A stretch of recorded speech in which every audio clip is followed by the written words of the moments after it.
किरातार्जुनीयम जुनियम के 18 सर्गों में हम प्रथम सर्ग की कथा का सार आज समझेंगे।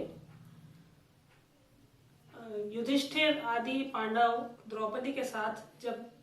द्वैत वन में निवास कर रहे थे, अज्ञातवास से पहले जब वो द्वैत वन में निवास कर रहे थे, तब युधिष्ठिर ने एक गुप्तचर बनाकर हस्तिनापुर भेजा था दुर्योधन की राज्य व्यवस्था को जानने के लिए। और उसके पश्चात जब वो वनेचर, जो गुप्तचर का रूप धारण करके गया था, ब्राह्मण बनकर गया था, वो जब वापस आया तो शिष्टाचार के अनुसार उसने युधिष्ठिर से पहले प्रणाम करके निवेदन किया और कटु लेकिन सत्य कथन कहने की अनुमति प्राप्त की। और उसके बाद में दुर्योधन की राज्य व्यवस्था के बारे में उसने विस्तार से बताना प्रारंभ किया। और जब उसने बताया कि दुर्योधन जैसा पहले था वैसा अब नहीं है, उसने अपनी राज्य व्यवस्था बहुत सुचारू रूप से चला रखी है, सभी उसकी प्रजा जो है वो उसका पालन करती है,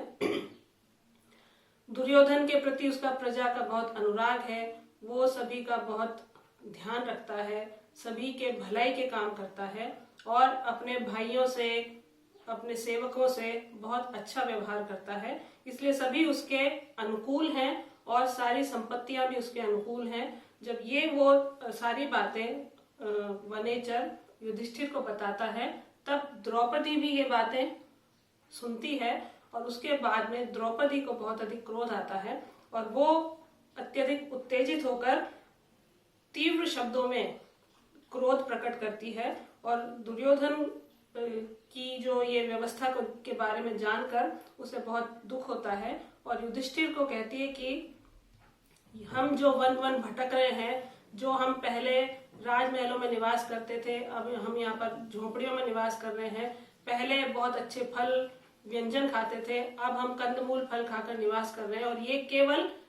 मात्र युधिष्ठिर को कहती है कि आपकी गलती के कारण हुआ है और आपकी गलती के कारण आपके भाई और आपकी पत्नी भी वन में निवास कर रहे हैं। तो आपको, अगर आप सत्य का इतना आचरण करते हैं और दया भाव रखते हैं, तो आपको क्षत्रिय होने का कोई अधिकार नहीं है। आपको सारे वो सब जो क्षत्रिय के आपके गुण हैं, जो चिन्ह हैं, उनको त्याग देना चाहिए। तो ये सारी कथा किरातार्जुनीयम के प्रथम सर्ग के 46 श्लोकों में वर्णित है और इसमें 1 से लेकर 45 श्लोक तक वंशस्थ छंद का प्रयोग किया गया है और अंतिम जो 46वां श्लोक है उसमें मालिनी छंद का प्रयोग किया गया है। और भारवी के इस काव्य की एक विशेषता है कि 18 सर्गों में उन्होंने हर प्रत्येक सर्ग का प्रथम श्लोक जो है उसमें श्री शब्द का और अंतिम श्लोक में लक्ष्मी शब्द का उपयोग किया है। तो ऐसा हम जब आगे पढ़ेंगे तब देखेंगे कि प्रथम श्लोक में श्री और अंतिम में लक्ष्मी शब्द का प्रयोग उन्होंने किया है।